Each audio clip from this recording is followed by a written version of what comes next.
Hello there, and thank you for joining us from wherever you are. We are live from our studios here in Kukumlimle on digital address GA0992539. Let me take you through our top stories this hour. Ghana Health Service insists the country has peaked as it explains. The Ghana Health Service insists Ghana's coronavirus case count has peaked after some public health experts contested that position. We'll bring you highlights from the COVID media briefing held a few hours ago as government finally releases data to back its claim.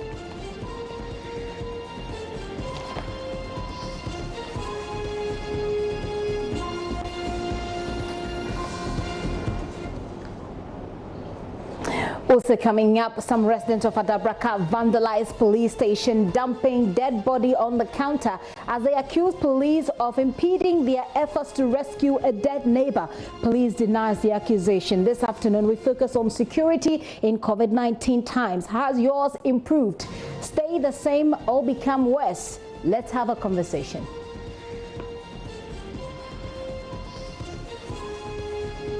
And on JoyNews combating fake news projects today, we take you to Choco as we hear from users of marijuana and examine the myth surrounding its bearing on coronavirus.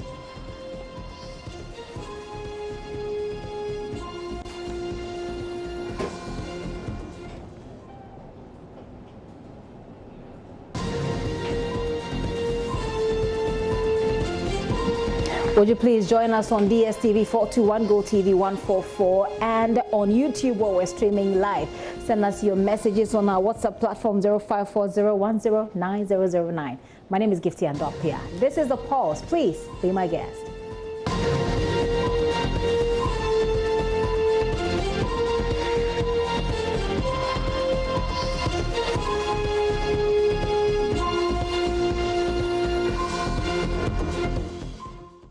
Welcome to the details of those stories and more. Now, the Ghana Health Service has for the first time published data backing claims that COVID-19 cases in this country have peaked and has actually been on a decline. Some public health experts have in the last 2 days challenged government position that the country has reached that peak. The country's case count jumped from nearly 400 in the latest reporting, one of the highest since the outbreak in Ghana.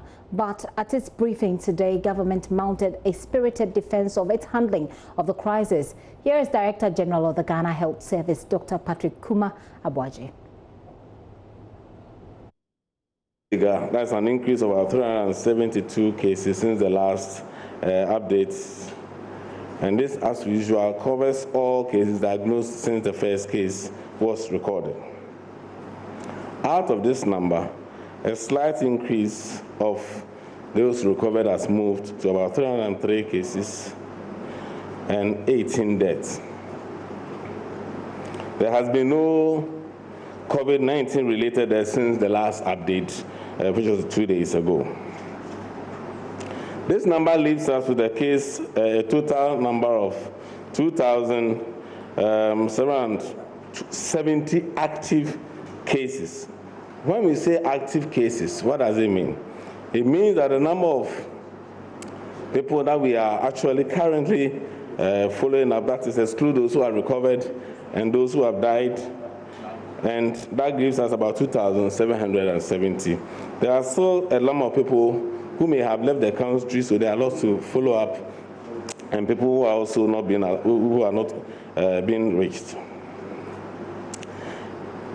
In terms of the cases recorded since the last update, 248 had come from Greater Accra, and that came from 20 districts instead of the 24 districts that was recorded in the last update.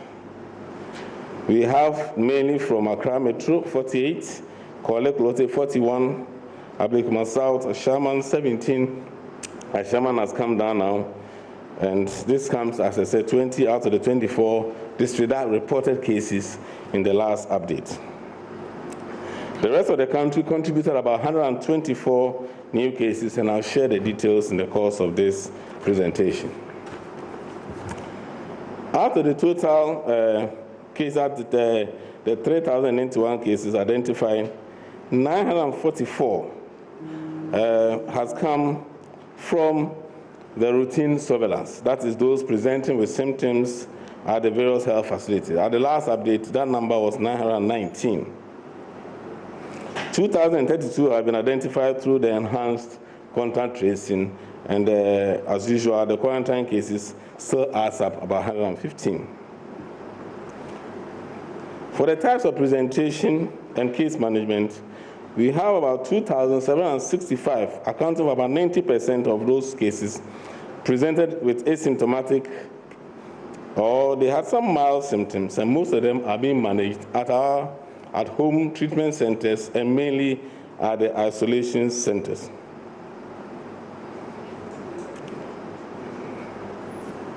(618) of this number had come from the routine surveillance, and as much as 2,032 has come from the enhanced contact tracing. The number of people who are moderately ill still remains at 5, and that has not increased since the last update. When it comes to the positivity rate, we have a positivity rate. 33,069 persons have been tested from the routine surveillance, and we have 944, giving a positivity rate of 2.85%. The last presentation about 2.9%. 102,833 has come from the enhanced contact tracing, and out of these 2,032, as mentioned earlier, had been confirmed, leaving our positivity rate of about 1.98%. We have been looking at, we wish we were able to get cases every day and be able to report on the positivity, but we also have the opportunity to go back and take samples and to see where the day that the samples were taken, how many were positive, which actually gives us something similar to if we had done it in real time. If you look at that data, we peaked around the 27th of April this year. And since then, the numbers have continued to come down till the last presented, that was yesterday.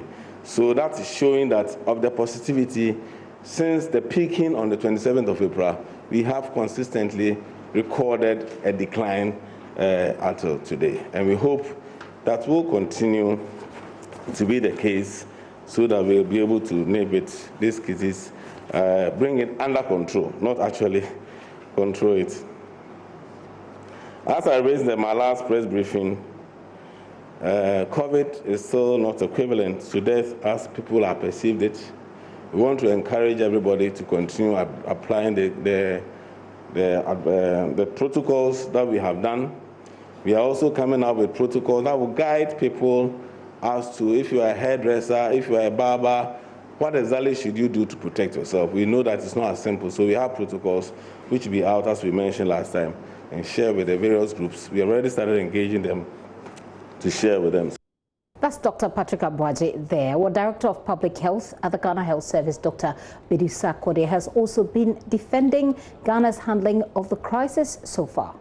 And I mentioned the district that were created the main issues. Eastern region had one extra case, so they have a 95 now, as at 4th May, and that came from one of our hospitals in the Eastern region from routine surveillance.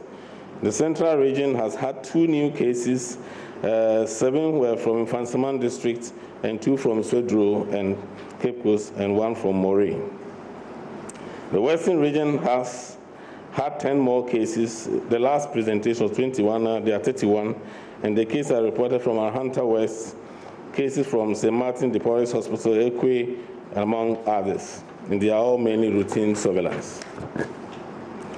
Volta region did not add any more, it still remained 30 from the last update. Ashanti region added about 41 cases, new cases, some from enhanced and some from routine surveillance. Kwabri East showed the largest number, 20, with Achuma Kwame adding 5 to the rest. Upper East has 7 new cases. That's at the last briefing. The case from Bogatanga municipality, Northern region has not had any increases, remain 13. Northeast still 2 cases.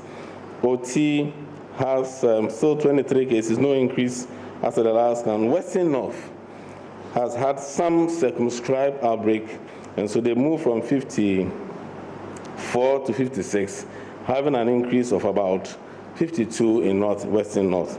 This comes from a circumscribed area of a group of workers where we've had this number coming from. Greater Accra, as mentioned, had an increase of 248.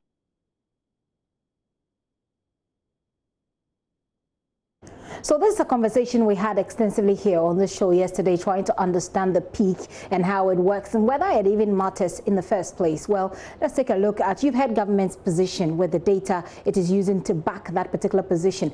Let's take a look at the case count today as it stands on the Ghana Health Service platform. Biggest, we're all over 3,000 at the moment. We're working that up to bring it to you. I also love to hear from you wherever you are.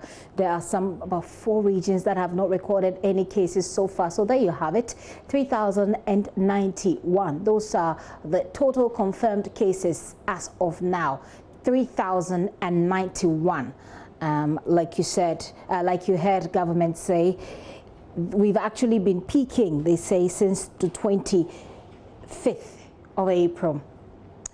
Let's take a look at the regional breakdown. Greater Accra continues to lead with 2,579. You saw the figures for Ashanti region as well. The central region, we're having some updates on that. 50 cases so far. Western region has 32. The Volta region has 30, and the Upper East region also has 30. Now, OT region has 23, the Upper West 19, Northern region 13, Northeast 2, and so far, Bono has now, I beg your pardon, reported 1 case. 18 people have died, but we're also seeing a surge in the number of recoveries. 303 people have recovered so far. Share your thoughts with me. Where do you live? Where are you? What are people doing around you? Do these conversations about peaking, not peaking, even matter to you? Why do you think it matters? And what are you taking from government's description of the situation? Now, government has also been speaking on the stimulus packages that are supposed to support struggling businesses. And lots of businesses have complained about their inability to pay their staff and the bleak future they see ahead. Listen.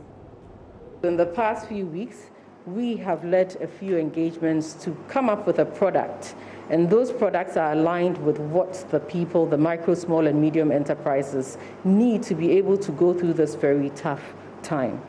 This has also been supported by the Ministry of Finance and his team, as well as the National Board for Small-Scale Industries, ensuring that at the end of the day, when this program is rolled out, everything goes along very efficiently and is transparent for us all to be able to access. With that, we've also come up and worked very closely with the various stakeholders to come up with the eligibility criteria and really tighten it in such a way that it allows for people to have the option and be able to apply for the facility. Exclusively, we've also been able to communicate to everyone, especially the associations, trade groups, and the financial institutions, so that they align, so that when the program is rolled out, we'll be able to support and assist. In order to make this more efficient and transparent, the team as well as the board decided to work on a technology portal where applications can be processed and where applications would go to. We are also considering, and with engagements that we've had in the past weeks, to align very closely with those who might not have access to technology in some of the districts across the country, so that we do not exclude anybody from accessing and to apply for this facility. So in the past few weeks, we've been working on this portal as well to ensure that it is the right one for our board to approve, as well as to make it more efficient. Currently, we are stress testing the portal to ensure that on the day when it is launched, when there's a rush or when there are a lot of people, it does not disappoint any of us. And so currently, in the past few weeks, as I've mentioned, we've been working on coming up with the right product to support the micro, small, and medium enterprises, not forgetting the informal, but also considering the formal as well. We've been working on the portal where the applications will come through to ensure that there's accessibility for the nation, not selected people, and it would also be transparent and efficient for us to be able to get our funding. And we believe that in a few weeks, once the stress test is done, we will continue in the coming weeks to engage with various stakeholders so that they can start educating the population, and we'll start the communication as well so that more people know about it and can apply for it to avoid future challenges where people are not able to hear much about what we have to offer that the president had announced as part of the 600 million cedi stimulus.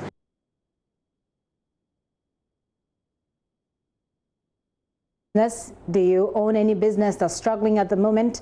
Does this settle it for you? Do you have you even tried to assess this process? How did it go for you? I would also love to hear from you. Let me read for you some few messages that I've had. This one says, nobody can deny the fact that Ghana has reached its peak in terms of COVID-19.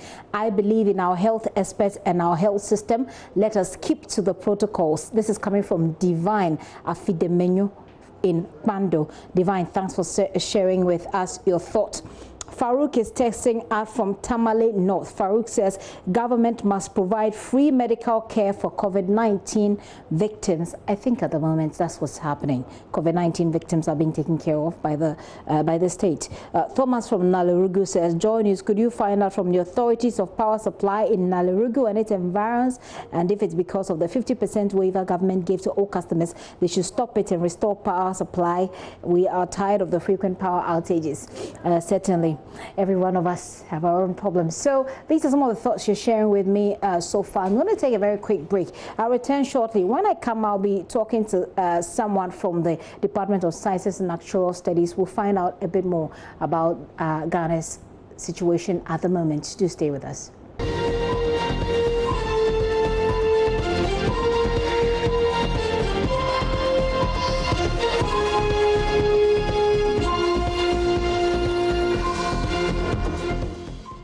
So let's try and have a bit of a conversation, try and analyze it if we can, of the trend. Government says we are at the peak actually declining. We have also been given data from government to support that claim.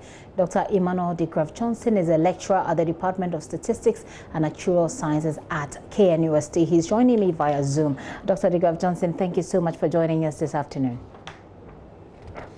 Thank you. All right. So I'm assuming that you've seen the figures, the data that government provided today, the graphs. Have you seen them?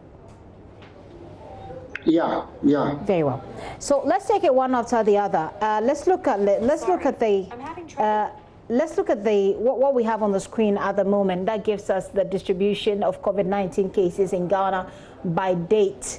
The sample taken between March and May 20. When you look at this particular graph, what does it communicate to you? If you look at the graph from March up to date, you can see that there is some form of decline that is going on. If you look at the right tail has been very impeded. That means that we are consistently having a stable number there, which is reducing to the right in May. Okay. And if you compare this particular graph to the actual figures as we know it and as presented on the website of Ghana Health Service, to what extent does it make sense? How can you break it down for those of us who are not experts to understand the situation? Okay. Now, if you look at this one, he has date samples were taken. Yeah. That is the data of date samples were taken. Okay. And these samples were taken, how many of them were tested positive, as you have it here. So here, you can see that as the date goes by, there was some kind of increasing up to a point, which is actually somewhere April up to this May, yes, and it begins to decrease. So when is that the internet, the data that you have there is cumulative. Okay. Cumulative means that it's going to add up anytime. Now, it's very important for us to put that kind of distinction between them. For the fact that you have what we call turning the curve does not mean that your cases is going to decrease, because it is cumulative. Even if you consistently have lower numbers, it's going to add up the number that you are going to have. So the number that we're going to have on the internet, the one at the Ghana Health Services online or website, is cumulative, and that number will go on. Okay. It is also very important for us to differentiate that if you have a turning point today, it does not mean your confirmed case will not increase, because turning points today are people who have been tested positive. In few days to come, that is the lag time, some are going to develop into symptomatic. So even those who were unable to be detected in the samples, they are going to develop symptoms, and they will come and add up to that. So if you're looking at this data that the director of Ghana Health Services are giving it out, then it gives much more to appreciate what they are doing. Okay. What we have to do is to use this kind of the daily incidence data that he has shown here to put into our models and then confirm what he is talking about. But if you look at the graph that he has provided for the days samples were taken and the number of positive recorded, he is in the decline form. Okay, so as far as the data is concerned, it indicates that there is a decline. But for someone who is into statistics, usually we look at the statistics to make sense of the non-statistical data, right? And we do that because we actually want to understand the trend to make it relevant for our lives. Is this discussion that's been going on for, say, 2 weeks now even relevant in the first place based on what we are dealing with at the moment? The whole thing has to deal with data management. That is the whole discussion has been. Because when pandemic happens, what happens is that people look for answers, and people look for answers from our leaders. So if the answers that is given by our leaders, if people around seems that they are not entirely happy with that because it was coming after certain days, it will lead to some people to raise questions. That is the reason why Professor Kusa raised that question. And we do understand after that, government, they've been doing very well, meeting other organizations to try that they give out better data. And if they give out better data, most of these ones will be answered. So in the first place, there was no need for us to give data in a manner that will raise questions. That is the whole thing. So once you have live data, people want to know, if I'm under lockdown, I want to know the next day how many cases, the following day how many cases. But if I have few days without any report and then the next day, bam, a big number, it gives people much to worry. That is the reason why this one happens. By looking at the data that director has shown right now, I think if they consistently continue to do this and give us daily incidence data relation to each day samples, then we will all be in a better place to model this and give insight into the data. So daily incident data would help us. I just want to be clear that I understood you properly earlier when you said that the figures will go up. I'm saying this because one of the key questions people have asked is, they'll say, why do you say we are declining when every day we're seeing an increase? So today we are at 3,091 cases from the 2000s. So people ask the questions, if we are going up in figures, then we're certainly not declining. But from the explanation you give, you say that the number is cumulative. So what you have will by all means increase. But the rate at which it increases, what gives you the indication of the peak. Did I get you correct? Yeah. As an expert, what I look for, it is not the cumulative number of cases that they will announce. I will look for how many incidence cases do you have today? How many do you have tomorrow? How many do you have the next day? How many are still active cases? Because If somebody died today, his case is still part of the cumulative cases. Okay. If somebody recovers today, his case is still part of the cumulative data. So for us to know where we are, it is only the active one that I'm interested in, because some people have recovered, some people have, unfortunately, they've passed away. So if government continues to give me data of how many people are attracting or contracting the disease each day, if this number keeps on dwelling down as the days goes by, then I'm very confident that our measures are working. Okay. But if I don't have that and I have only cumulative, even if you have 2 today, tomorrow 1, the next day 1, it will still add up to be cumulative. Okay. Cumulative is never going to decrease. As far as pandemic measurements are concerned, cumulative numbers are not going to increase. But incidence data are the data that rises up and decrease. That is what tells us where we are. So given the data that he has or he has presented today, it gives us much more information of where we are. Doc, I'll say a very big thanks for joining us all the way from Kumasi. Dr. Emmanuel DeGraff Johnson is a lecturer at KNUST there who joined us via Zoom to help us understand the data. Is it even important? He says it is indeed important because it answers questions on people's mind and brings you a sense of assurance that government is doing what is right, as we even focus on dealing with this particular problem. Well, the minority in parliament is accusing government of giving Ghanaians false hope that the coronavirus situation in the country is under control. Minority leader Haruna Idrisu says government is engaged in a public relations gimmick to create a false sense of security, which is not the reality on the ground. He alleges also government is not giving COVID-19 patients proper care, and in some cases he says they are being given only vitamin C. He goes on to say that government's efforts to deal with the disease has been ineffective from start. Couldn't we have locked down much more earlier as a country, knowing the threat? Couldn't we have closed our borders much more earlier? Couldn't we have started massive public education in local languages? Couldn't we have developed our own humanitarian response plan earlier as a country if the president's approach in dealing with this threat was one which was national in character and national in form in dealing with it? We should have had a comprehensive strategic plan in place earlier, a document we have requested without success, making us wonder if there was one.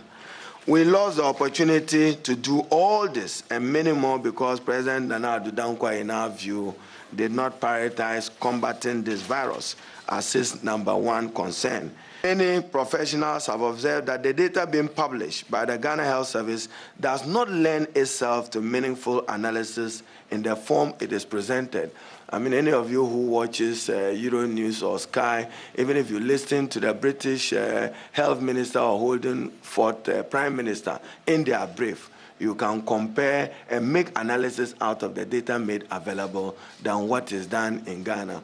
What you are just told is 3,000 cases, recoveries, and deaths. That is not sufficient for any thorough health analysis. We need to know how many persons are affected, and for our view as a minority, testing, tracing, monitoring, and isolation should have been the order of the day from day one. The focus of this administration should have been on testing, monitoring, and where it is necessary, isolation. And therefore, we are disappointed at government's response to this matter. Haruna Idrisu doesn't end there. He's calling for a full audit of expenditures on COVID-19, saying there has not been any accountability of money spent so far. What we saw was ministries now being reduced to cooking centers. Can you imagine a ministry now undertaking cooking directly as if it was the responsibility of a minister for gender and children or a minister for Zongo affairs to set up a wache or a kinky or rice factory at the castle? You can go and visit the castle. Some of the lost cooking pots are still around the Osu castle there. This is what Nana Addo Dankwa reduced it to. Even if you spend 2 million Ghana cedis a day, the Papaya standard, you should know what a vulnerable Ghanaian must be deserving of in terms of a dignified, honorable meal, and not that insulting package of food that was given out in respect of 2 million Ghana cedis. You further additionally said you needed 280 million Ghana cedis for that purpose. So shorten the period, multiply 2 million by the number of days of the lockdown, and we demand accountability for the rest of the money. No wonder we are hearing reports that PPEs are now being stolen. Who gives what to who, at what time, and who is accountable? We will not hesitate in demanding an audit into all expenditure related to COVID-19, whether the money came from internal sources or from the World Bank, IMF sources. Joseph Opoku-Gakpo has been covering that press conference for us. He joins me. Joseph, what else has Mr. Idris been saying specifically on the decision to lift the lockdown? Well, the minority are convinced 100% that the situation with the rise in the cases of COVID-19, as we've seen, have actually resulted as a result of government's decision to actually lift the lockdown. And in the words of Haruna Idrisu, who is the minority leader, the president, Nana Addo Dankwa Akufo-Addo, did place politics above human life, and he thinks that is a very worrying situation that should not have been the case. He goes on to say that it's surprising that at the time when the lockdown was being lifted, the cases were just a few less than 1,000, but then just 3 weeks after that, the cases have gone up, and does not see how come the government is still convinced that the decision to have lifted the lockdown was a very good one. He's also been commenting on a number of issues. He thinks that the president, in taking decisions on the way forward, is not using scientific data. And in his words, the president should allow the scientists who are leading the research and doing the monitoring and tracing, and the medical experts who have more expertise in the field, to actually help him take the decisions rather than allowing politics to cloud any decisions that he takes. For him, the government is creating a superficial case or a superficial situation that there is actually a reduction in the cases, which doesn't exist. And he accuses government of using political gimmicks in order to front the case in dealing with the virus.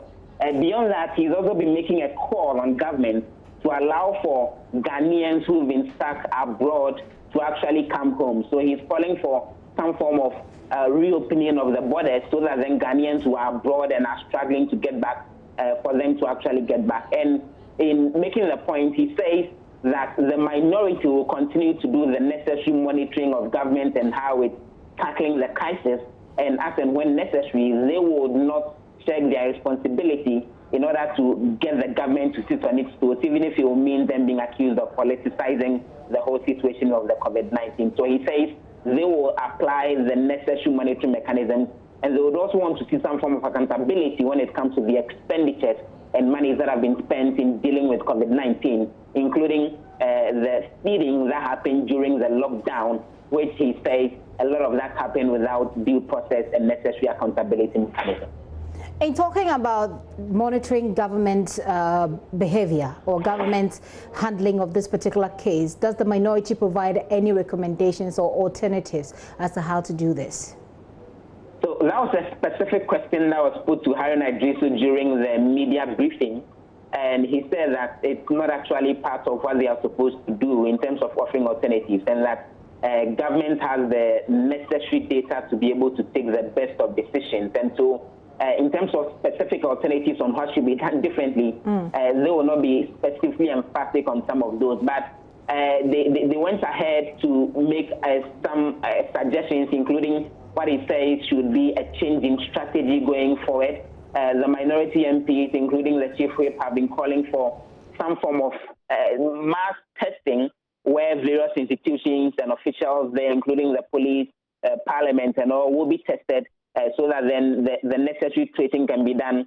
They're calling for rapid churning out of the necessary results as and when the testing is done, so that then it helps governments to actually take decisions on what the way forward should be. And Haruna Idrisu, the minority leader, has again been calling for what he says should be adequate treatment for those who have been infected. He claims that those who have been infected there's a situation where when you go to the centers where they are in quarantine, they are only being given vitamin C without proper care. And he cited a situation that actually got to the attention of the U.S. Embassy and all, which he says is not good enough and wants government to invest more in treating those who've been affected. He's also been calling for adequate protection. He's been repeating the call for the necessary protective equipment for healthcare professionals. And he's been asking that due course should be applied and the law should be applied in terms of those who are allegedly stealing protective equipment. Otherwise, then they will be worrying and that the image of healthcare professionals will be damaged as people who have been involved in any possible stealing of the PPEs. He's also been responding to Vice President Dr. Mahmoud Bawumia's comment recently, comparing COVID-19 to the situation of the doomsday that the nation experienced some years ago. And he says those comments were political, and it amounted to politicizing the COVID-19 situation, which shouldn't be coming from the Vice President. He says that the Vice President repeatedly has misused data in his analysis, and so he has no moral right to even say former President Mahama is the person who has been doing some of those. So those have been some of the issues that the minority have been raising today at their media briefing on the COVID-19 situation. Thank you. Joseph Opoku-Gakpo is Parliamentary Affairs Correspondent following that press briefing and giving us the briefing right here. So he talks about the minority calling for protection of frontline workers. We'll be doing frontline right after this, but just some of the messages you've been sending through. So after the peaking and not peaking discussion and debate, what's the point? The point is that health experts are saying it all depends also on what we do, whether or not we observe the social distancing protocols and whether or not we're serious about staying safe. Some of you have been sending messages just on that. This one says, peaked or no peaked, let's all be on our knees in prayer for God to continue to be with us in these times for Ghana to win this fight. This says, good afternoon, Gifty. Ghana Health Service is telling us we have reached the peak. Are they not the same people who told us Ghana's COVID-19 case was never going to reach 1,000?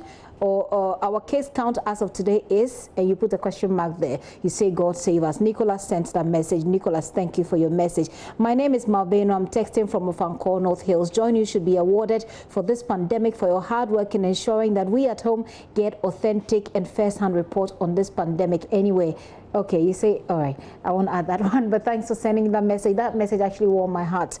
We indeed put in a lot of work, and we thank you that you appreciate that as well. Let's see if we can take one more message before we go on that break and do some front line here. This says, good afternoon, Gifty. It is so disturbing that we, the people in the Western North region, in less than a week, we are now the 4th epicenter in Ghana.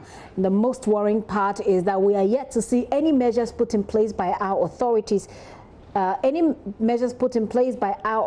People are going about their normal activities as if nothing is happening. We are really worried. From Gilbert in Bibiani, talking about protecting people who are working this out.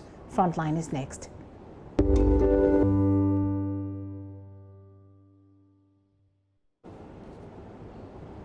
Welcome to Frontline, my favorite part of the show. Now, some of the veterinary laboratories government said will be adopted to support aggressive testing for coronavirus have since come on stream and playing a significant role already. With a capacity to process 2,000 samples a day, the Veterinary Services Directorate in Ghana has on the quiet been conducting COVID-19 tests.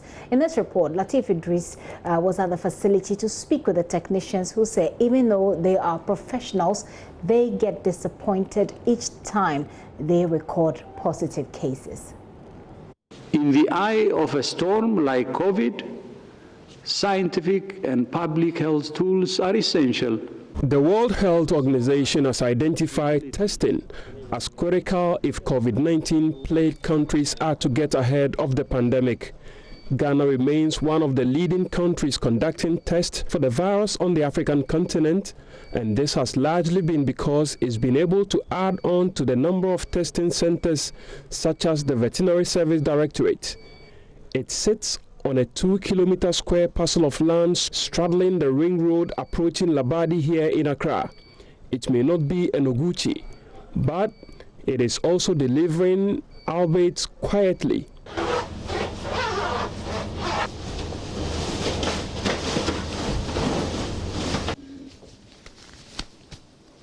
So we are good to go. In a highly secured environment, head of the Accra Veterinary Laboratory, Dr. Theophilus Odum, gave us exclusive access to the Level 3 testing facility with a world-class testing equipment. The testing procedure involves a lot, right from the extraction procedure to master mix preparation, adding of template. In all these process or stages, one might make a mistake. That is why we could say that the sample could be positive or negative or something like that. But however, when you have well-trained staff and you are using machines which are highly recommended by WHO, and you have a laboratory with a standard that we have, I think it is devoid of all contaminations and the doubt that we have. Leader of Ghana's COVID-19 test team, Dr. Samuel Kaba-Akoria, says the coming on board of the Veterinary Service Laboratory does not only reduce pressure on other testing facilities, but also puts Ghana ahead of the pandemic. The first thing is that it augments our testing capacity. So now this department can do as many as 2,000 plus in a day. So what it leads to the second thing is that now when people take samples, when people are tested, they wouldn't spend a lot of time waiting for results. The third thing is that it reduces the work pressure in other centers like Noguchi.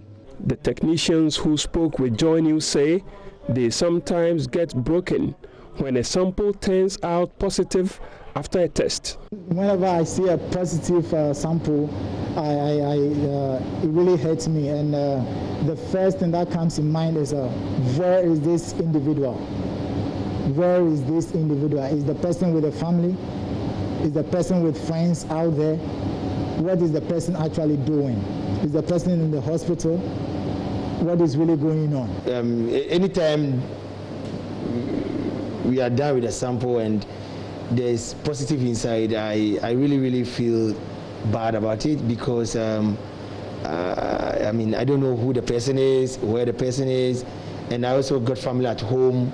We are working on these samples, and when you go home, your kids, your wife, everybody coming around you, you want to hug you, and like, oh, today we got positive, oh, I'm going home, everybody is going to come around me again.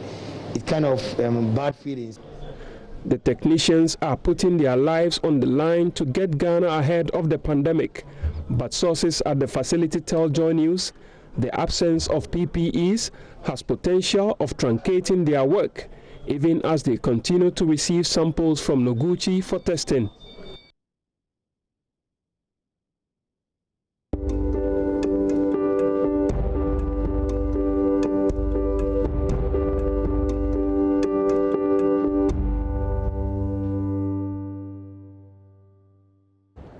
And we continue to applaud all of them, everybody that's working on the front line in these times. We're grateful. Thank you. Now, scientists around the world are racing against time to find a vaccine or cure for COVID-19. But here in Ghana, there are some young people in some ghettos in Accra, community of Choko, who believe that they have found an antidote to the virus, that is weed or marijuana. This is one of many myths JoyNews will be highlighting in our new series titled Combating Fake News Project. JoyNews' Henry Kwesi Bedu visited one of these ghettos and has come through with this report. The waves crash against the shore here at Choko. The fishermen move up and down. Some are going out to sea while others mend their nets. Dotted along the shore are makeshift structures that people call ghettos, with marijuana sold in there. Many more people go there these days following the outbreak of COVID-19 because of this. Well, we heard that they say when you smoke the weed, you are not going to get infected. So right now, we the smokers, we are smoking it times 20. That's 25-year-old Aziz, who started using marijuana some 6 years ago. He only used the herb occasionally, but things have changed now. Since Ghana recorded its first case of COVID-19 in March, he has spent most of his days at the ghetto. His reason, users of cannabis are immune to COVID-19. Most of the guys who come here to smoke, they are new smokers.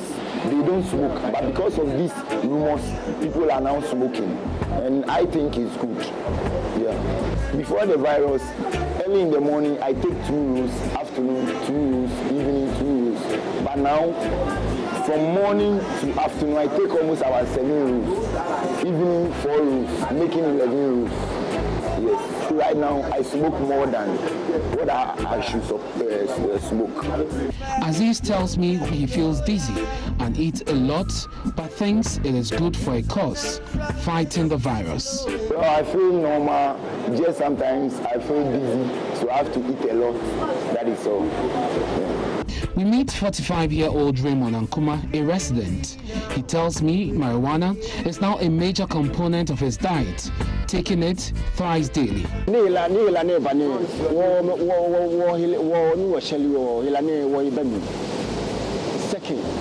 We the smokers are immune to this virus. If one wishes to be immune from the coronavirus like us, then just use the herbs to prepare tea and drink in the morning or in the night. That's just it. In the morning you can mix the substance with water in a cup and add sugar. Once you do that, you don't have to be worried about contracting the virus.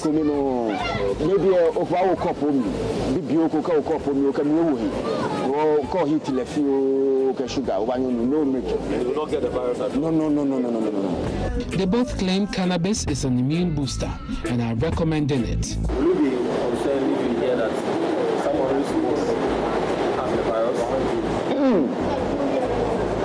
I will be surprised.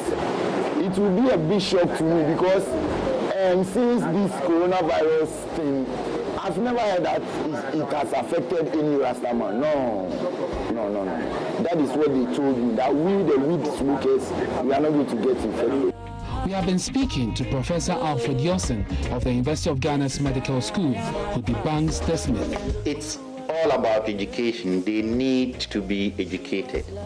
That it has not been proven that smoking marijuana will protect you from COVID. And marijuana itself has its own effect already. And now increasing the usage and excessive use of it may have more ill effect than they would wish for. And therefore the advice is that it is not important, it has not been proven to work, but it has serious health consequences on their body system, quite apart from the effect that COVID may or may not have on their body system. We know the effect of marijuana. The doses that are used medically are way below what they use, and then whatever elements that are contained in what they smoke can be very harmful to their body system, and especially when you are increasing the amount that you smoke every day will have ill consequences. So they need to be educated that preventing themselves will be a much better and cheaper option for them. Stay safe and help stop the spread of fake news associated with the coronavirus pandemic. Henry Kusibedi's report for JoyNews. It's not been proven that marijuana will cure COVID-19, and the more you take it, the more you damage your health. Stay safe. Joining me via Zoom for a brief discussion on fake news and our new project, as well as which is looking at identifying the myths and facts during this pandemic, is Adiza Tumoro Maiga, Media and Good Governance Programmer at the Media Foundation for West Africa. Adiza, to thank you. But before I start my conversation with her, how do you even differentiate between the myths and the facts? We've been talking to some of you on the street.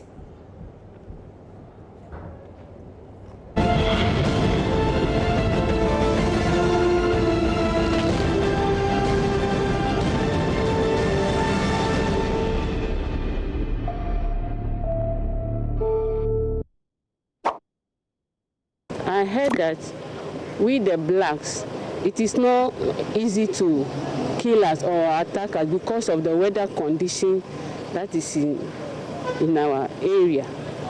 So I want to find out whether it's true. Yes, if you look at what is happening, it seems as if the virus is spreading slower in our environment than it did in other countries outside. So people think that, oh, this is not an African man's disease. But now we have seen Africans dying. We have seen Ghanaians being infected. If you go to the treatment centers, there are many people there. So yes, Africans are infected. Yes, Africans can die as well. What probably we don't know is, or we haven't clearly understood, is why the spread in Africa is slightly slower, or relatively slower than what we have outside. But please, I'll plead with all of us. All of us should remember that there are people dying here in Ghana. What probably is not clear now is how people deteriorate gradually into the severe phase of the disease. So the problem is you don't know if it is you or it is myself. I mean, we don't know who is going to deteriorate that fast. The best thing is to prevent yourself from catching it.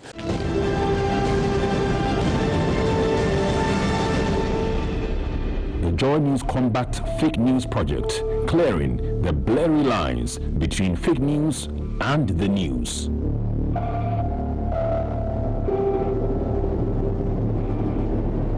Let's get to Adiza right now. Hi, Adiza. It's good to have you. Like I said, Adiza is a media and good governance programmer at the Media Foundation for West Africa. They are partnering us to do this. Yesterday, I asked Suleiman Ibrahima the same question. What are we seeking to achieve with this? And the more we go, the more we realize there's a lot more work to be done. Adiza. Thank you very much. And I'm a program officer at the Media Foundation for West Africa. Okay. Well, the whole idea of this project is to counter fake news and misinformation around the COVID-19. Of course, with this outbreak of the COVID-19, there's been a lot of information going out. People are seeking to have a lot of information regarding how to keep safe, how not to contract this disease. So, and then we've realized that while people are doing this, there are a lot of people that are also taking advantage of the ignorance and then sharing false information to these people, and it is becoming quite harmful to them. So at the Media Foundation, we deem it necessary to separate the facts from fake news or the false information going out. So basically, it is to counter fake news, misinformation around the COVID-19 as people try to get a lot of information regarding the disease. You've heard the people that we spoke to, and hopefully we are answering some key questions and to stop the spread of misinformation. But what are the key deliverables that we're looking at? At the end of the day, what do we want to see to convince ourselves that, yes, we've achieved something with this particular project? That people get the right information, credible, verified information, that people know where to go to in terms of seeking the right information. So, for instance, you know that if you go to Ministry of Information, Ghana website, you should be able to get credible information from that, because that is a credible source of information. The Gucci Institute is there. You can also talk of the Ghana Health Service.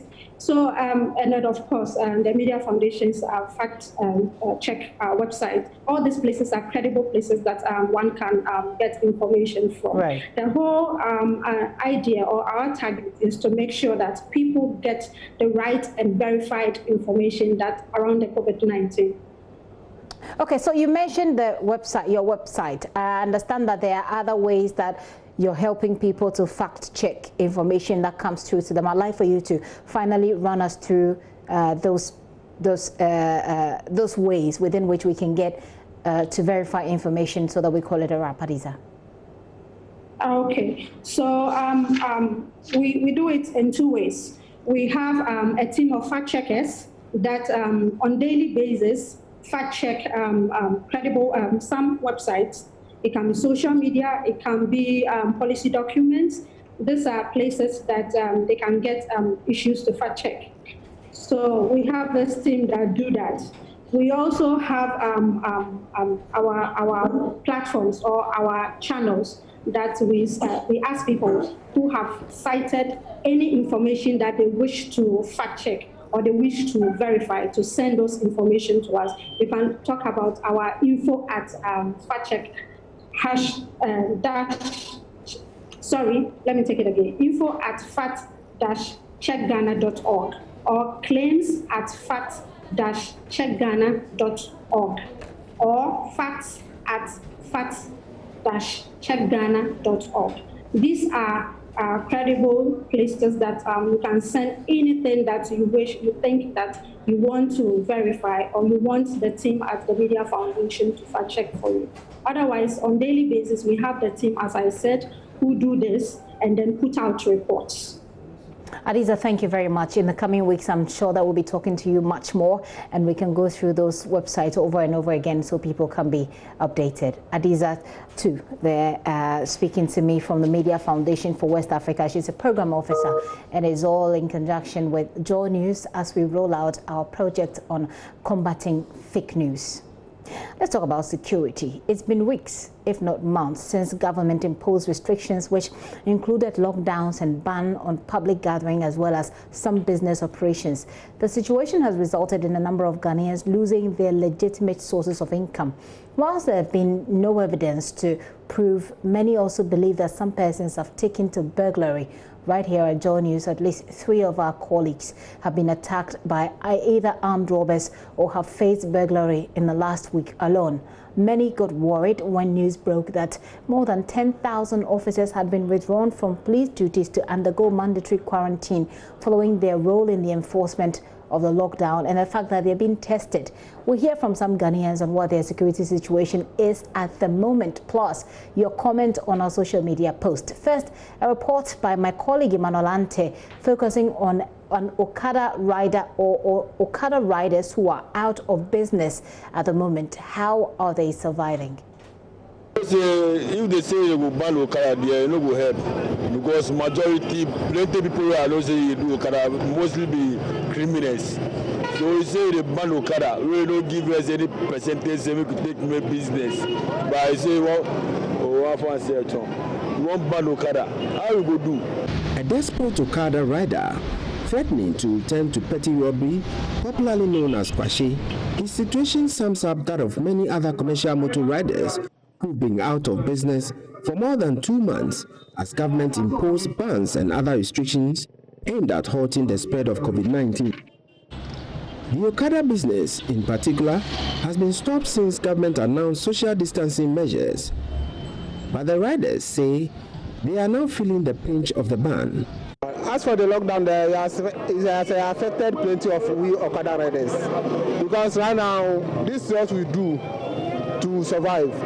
We have wives and kids. So this is what I do, then I survive. Since this lockdown came, they say we Okada riders, we're not supposed to carry anyone on the motorbike. Government should talk. Maybe if you don't carry someone on your motorbike, you have to make sure that the person is wearing nose mask. That's all. If not there, we cannot survive. And if the government cannot allow us to work there, then you have to give us our daily bread so that we can survive at home. This Okada rider says he's an ex-convict. He calls himself Bola Man. For him, it has become critical, and if he does not act fast, he might go back to jail. Me like this, me are from jail camp. If they help me, I get 3 children. If I take money, they watch my wife, then my kiddies. So we say the ban Okada, it no bring any sense. So make the government watch, make it help we the Okada people. This thing can bring more crime because I say we should wear masks. Somebody can wear masks, use the mask to go and rob. How that makes sense? Charles and other colleagues of his also sided with Bola Man. They believe the hunger they are going through now will push them back into other nefarious activities just to survive. Sitting at home, my brother, is not easy. So that's what we have to tell the government. We beg the government, you should do something about that. The Okada they say they will ban the Okada, then they have to give us work. Otherwise, we will come out with face-to-face. You understand me? We will face them. For this patron of the Okada business, their inability to work freely is inconveniencing them. Emmanuel Ante filed that report. We'll be doing some quick analysis with a security expert coming up shortly. But first, Maxwell Agbagba just returned from a community around Odona where residents vandalized police vehicles after they blamed police officers for disallowing them to rescue a neighbor. The deceased, the football coach, fled after he was allegedly chased by the policeman.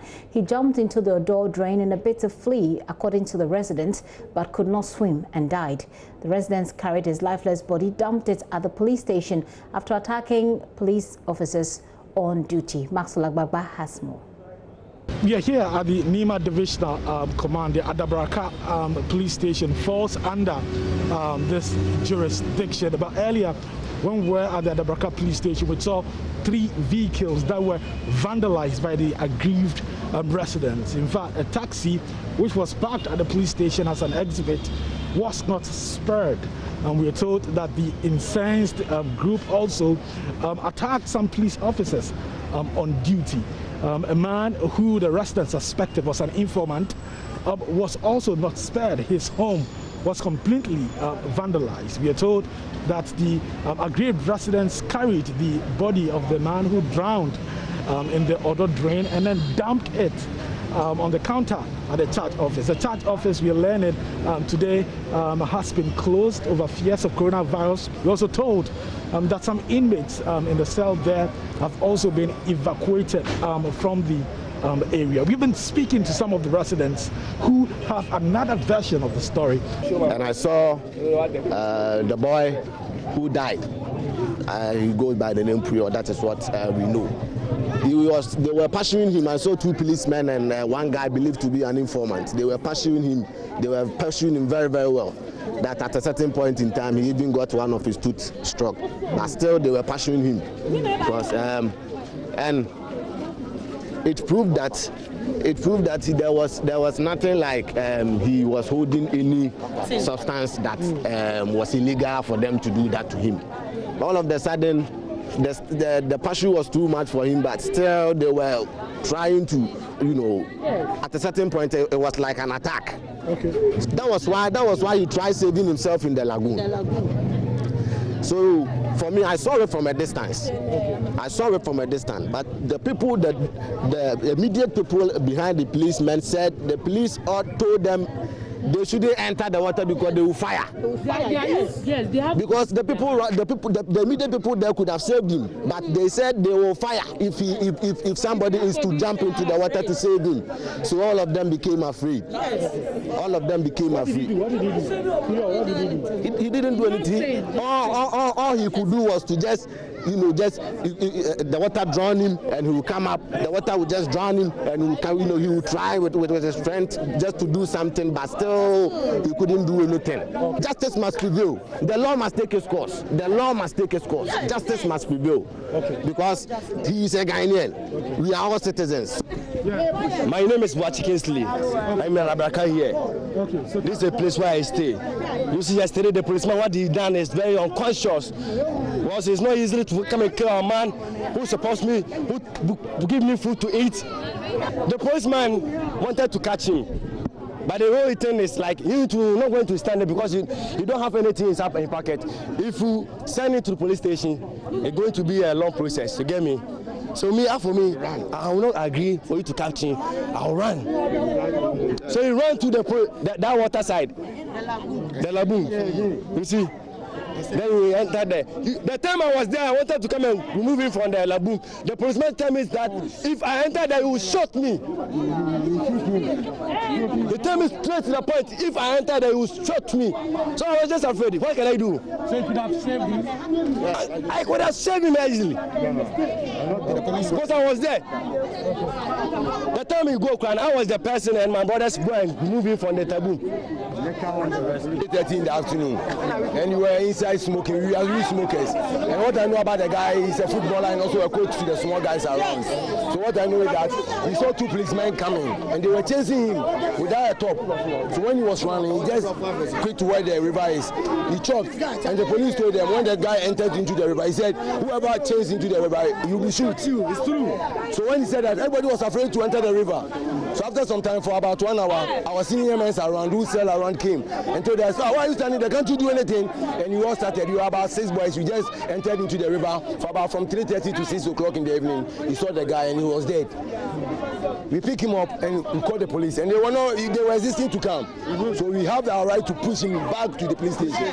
She was there. Why couldn't he go inside to say? Because he told us immediately as the thing happened, he told us whoever entered the river will be shot.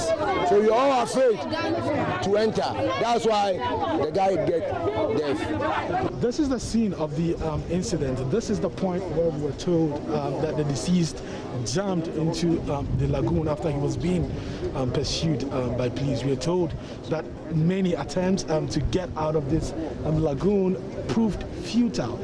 Today, the investigation team, the regional crime officer, is here together with Assemblyman and the commander of the Adabraka police station. They are here trying to unravel the circumstances surrounding his death. A lot of the community people have stepped out of their homes witnessing this.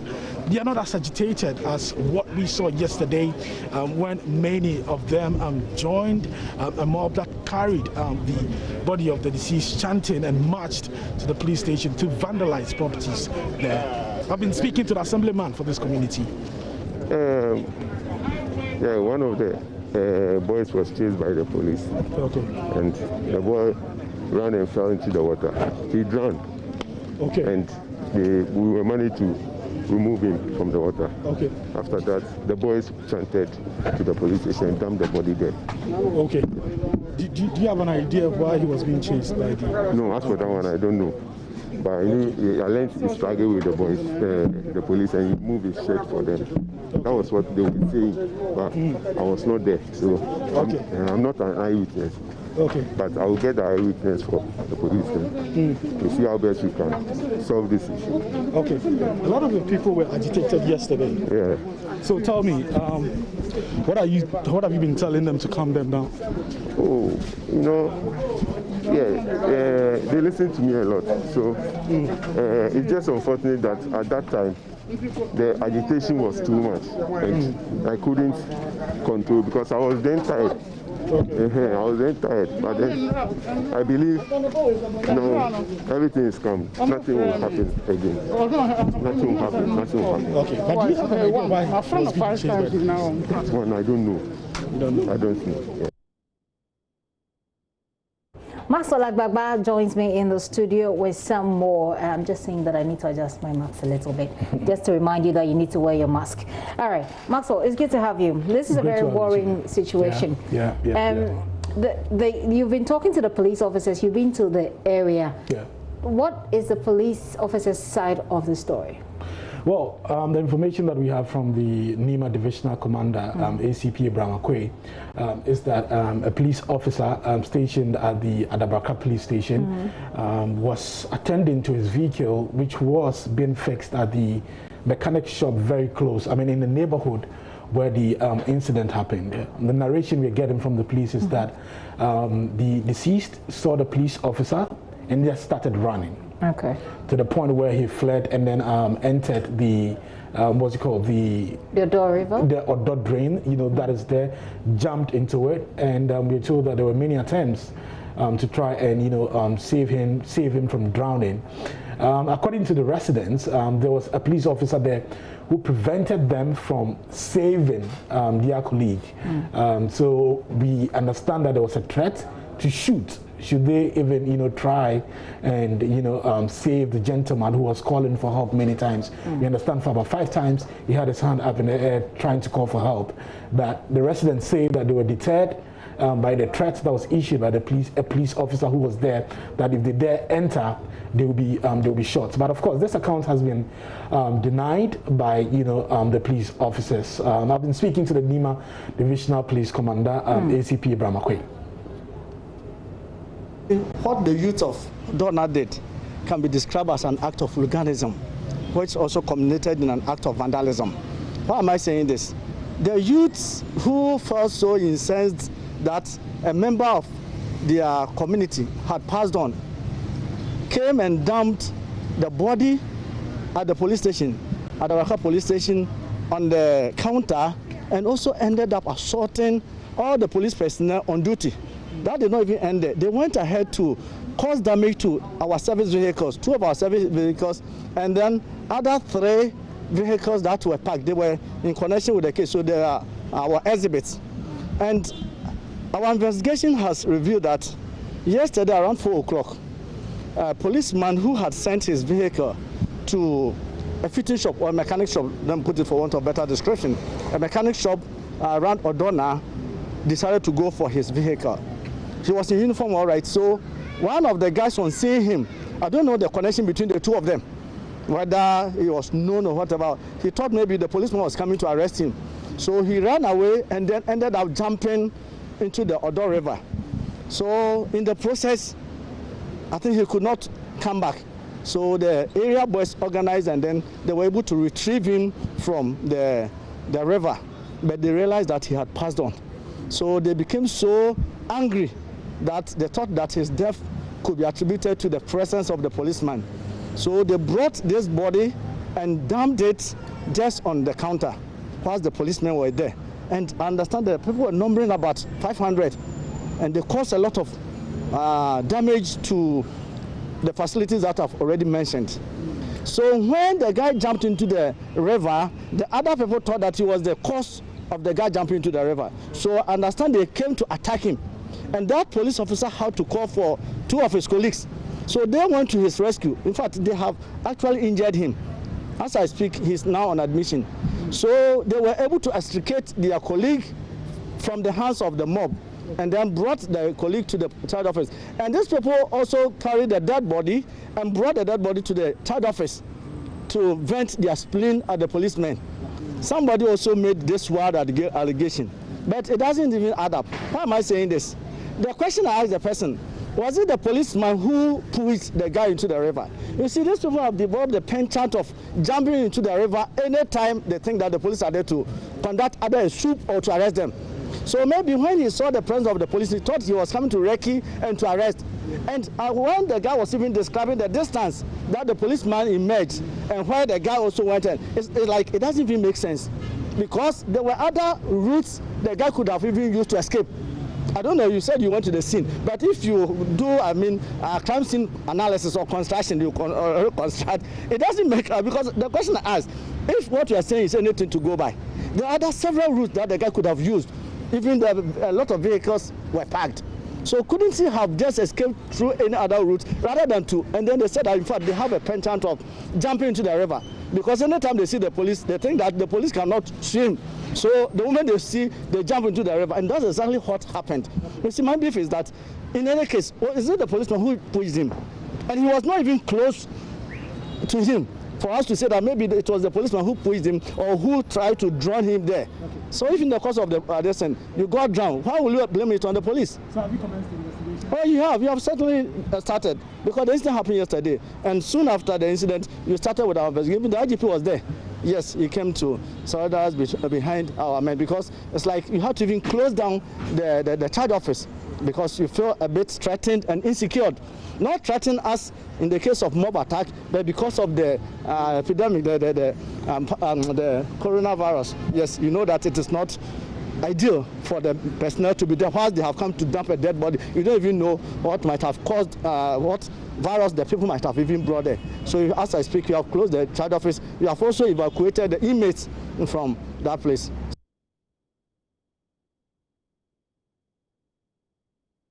So that's the side of the police.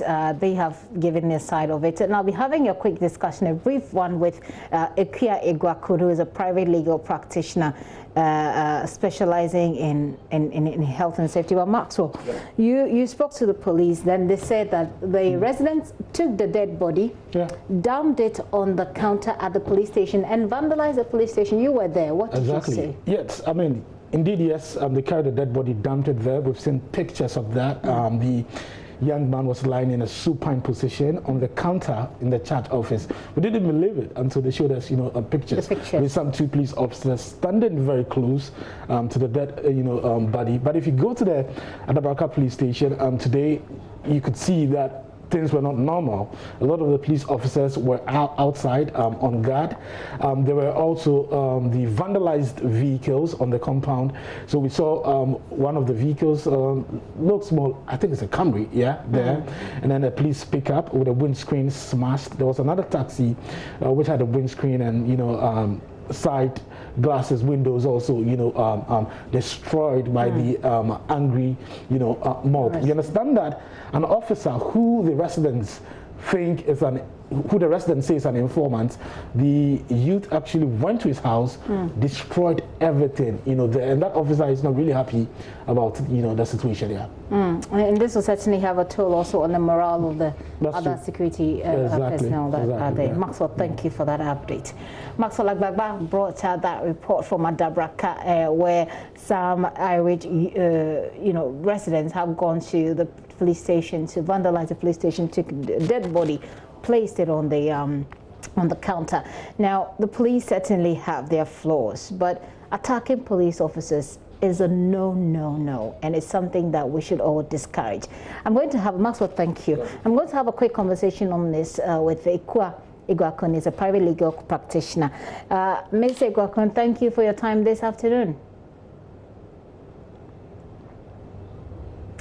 I want you to address for me 2 quick things. One about the legal route available for these residents to, through which they can take their issue, and also to talk about what the police can do, saying that they themselves feel at risk because of what these residents have done. Let's start with what's available, what redress options are available to these resident.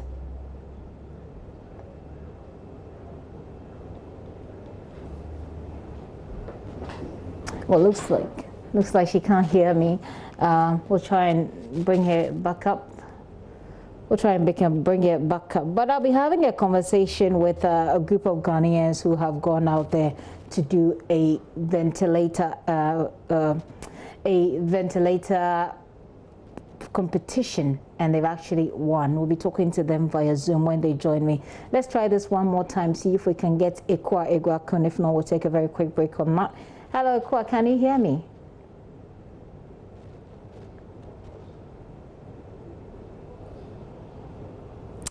She obviously cannot hear me. Let's take some of your messages and then we'll go on a quick break. We'll be right back. Says this one is talking about fake news. Says fake news publishers should be traced and punished. You don't know your name or from where you're texting. Gifty, as I'm here now, you say you're feeling the smoke. Okay, that's on the back of the story we did from Choco. You ought to be very careful. This message says, for me, the worrying thing that bothers me is the conflicting statement between the Ghana Health Service and the expert as to whether or not we've reached the peak. Ghana Health Service should not try to make the data available for experts, should try to make the data available for experts to analyze the situation from a while in Tamale. I did ask, by the way, for you to send your thoughts on security. We'll take our time and know that one as well. But let me take a very quick break. When I return, we'll talk about ventilator designs.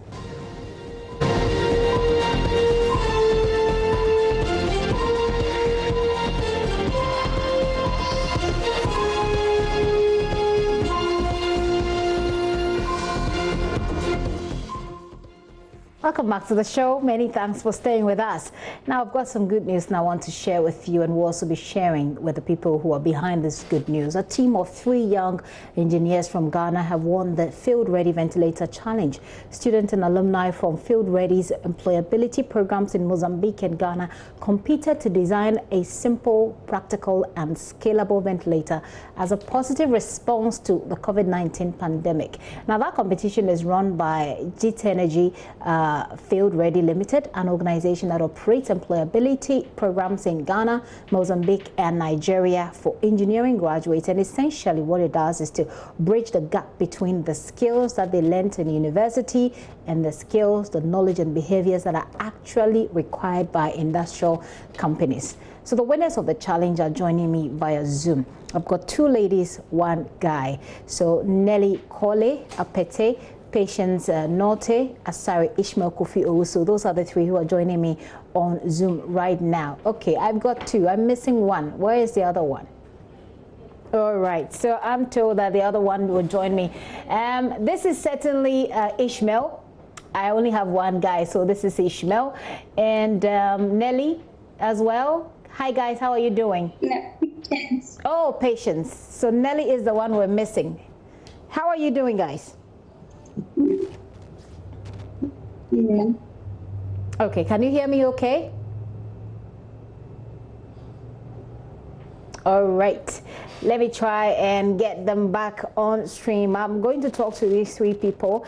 They went into a challenge to design a ventilator and they have come out successful. So those are some of the pictures. I think that is Patience exactly when they did this. And essentially this is a competition that's meant to bridge the gap between, you know, what we always say, theory and practice, essentially. So that's the design right there. And this is part of the response to COVID-19. Guys, can you hear me now? Is it okay?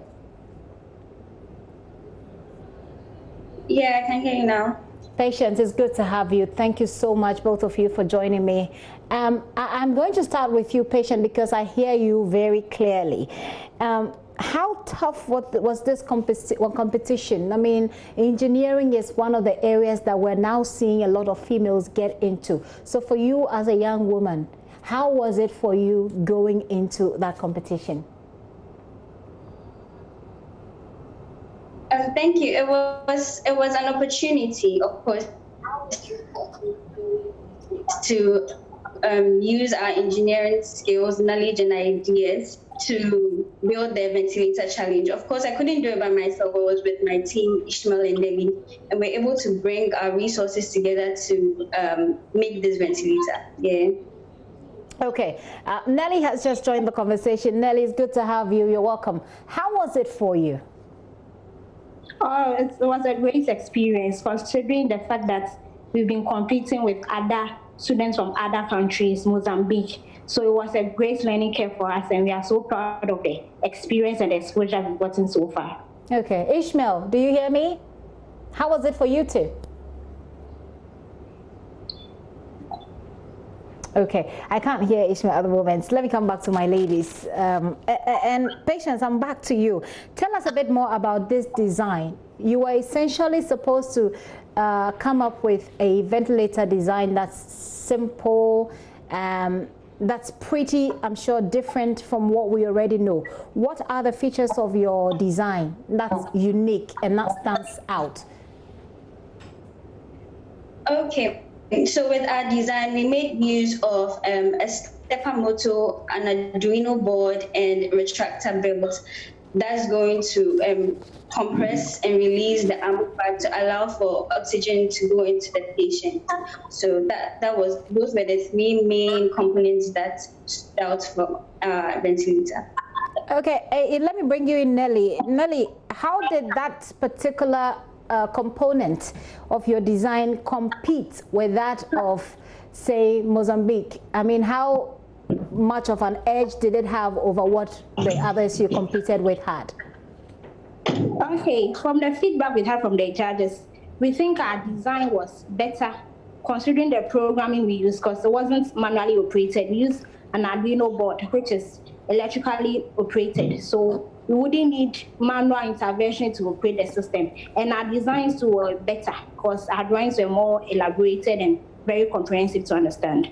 Okay, I wish that I were an engineer so that I'm sure I'll be able to ask you more of the specific questions. But I can see that Ishmael is moving, which means that he can hear me.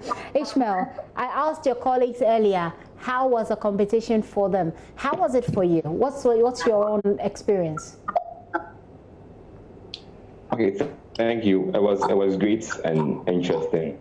because I had the opportunity to contribute my skills that I've gotten over the years, and using it for an opportunity like this was great for me personally. And then working with the other two ladies was also great because I got to learn a lot from them using our teamwork skills also.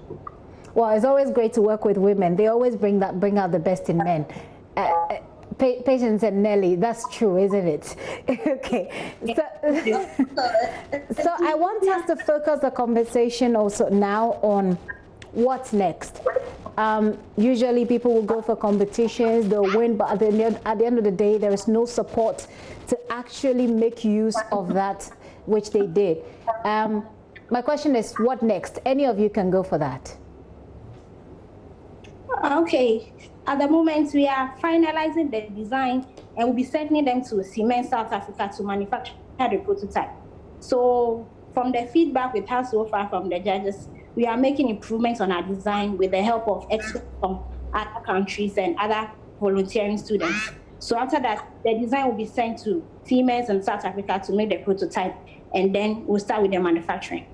Oh wow, that sounds great. We'll be here to do that story when you actually start with that manufacturing. But the idea behind this competition essentially was, as I said earlier, bridge the gap between the theory and the practice. And a lot of people have criticized our educational system. They say they teach you the theory, but when it comes to practice, it was difficult. Patience, I give this question to you.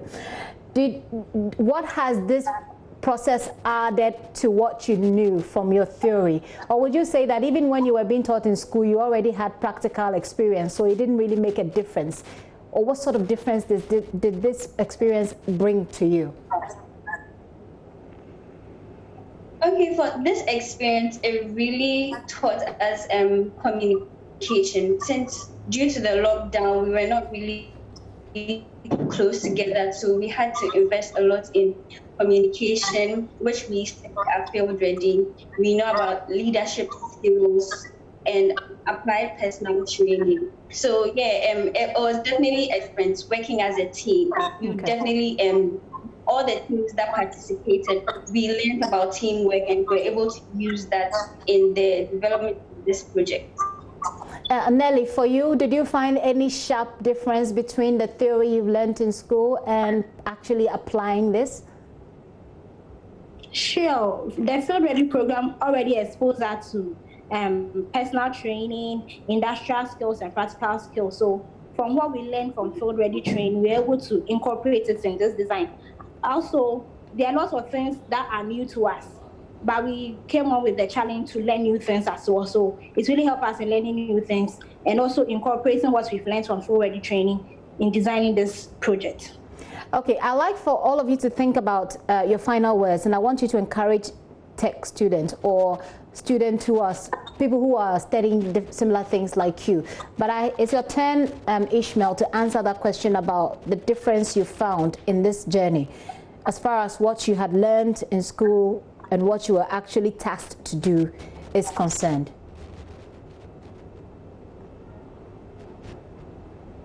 Okay, so as my other colleagues also said, the Field Ready program gave us the needed skills that we need: applied personal skills, the technical skills, and then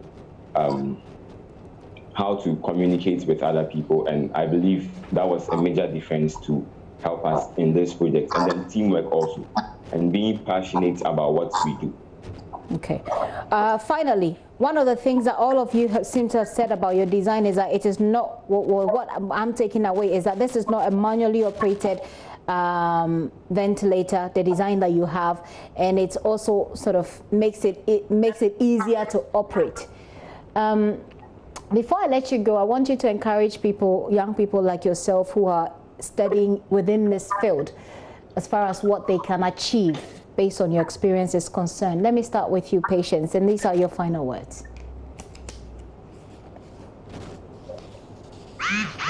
All right, I'll just say that for those who are still in school, the engineers in school, just keep working at it. It's not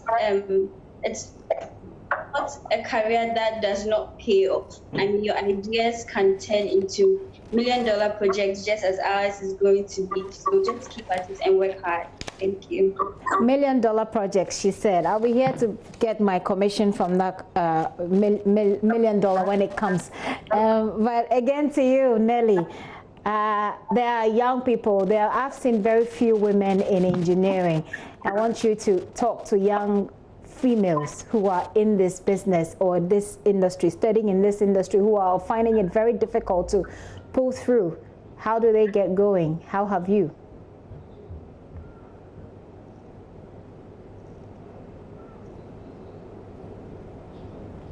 Okay, so she got stuck up on me. Okay, Ishmael. Oh, well, there she goes. She's talking. Yeah, go ahead. Women in engineering, the numbers are very few, considering the nature of the program, which has become male-dominated.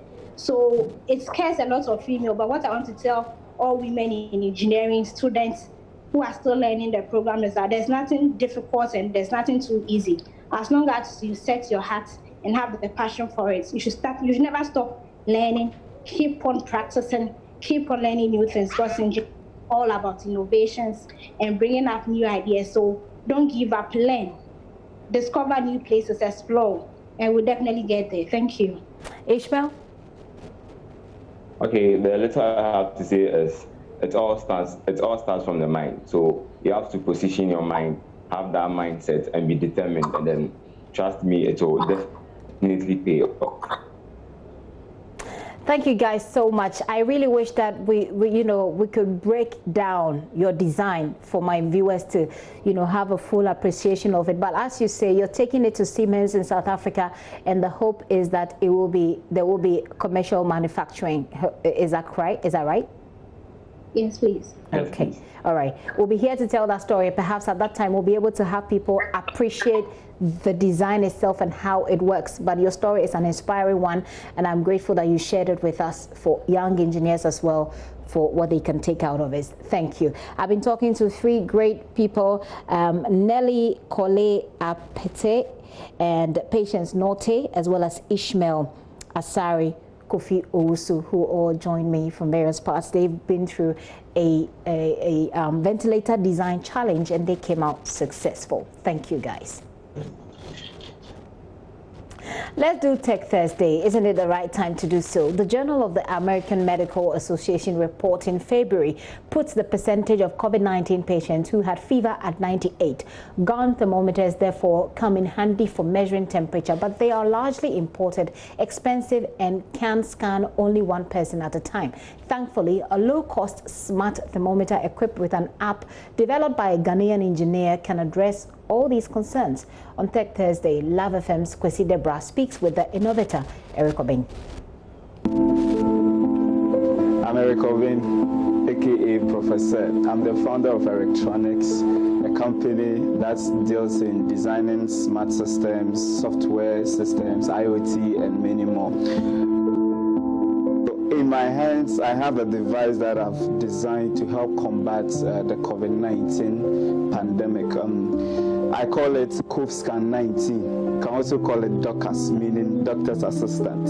So when during the lockdown, when the soldiers were put out there, I was wondering, how do they even detect the people that they were interacting with? How are they able to know that this person has the infection? Because there were a lot of videos where the soldiers have to be holding people, lashing people and all that. So I thought of it that, what if I can give them something they can use to detect, at least give them some amount of knowledge on who has the disease or who doesn't have. Most of the temperature, infrared-based temperature sensors, they are just one spot. They pick one point temperature, and that's it, okay?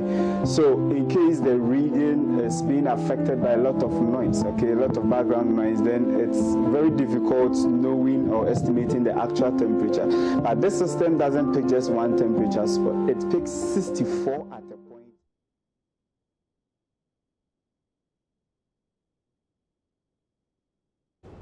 Kwesi Deborah filed that report, and this is where I have to make way for Let's Talk Showbiz. It's been a great time with you. Thank you for sharing your comment, your thoughts with us. Log on to myjoyonline.com where there's a lot more news and information. Also, you know, we stream live on YouTube, so you can catch us there. My name is Gifty Ando Apia.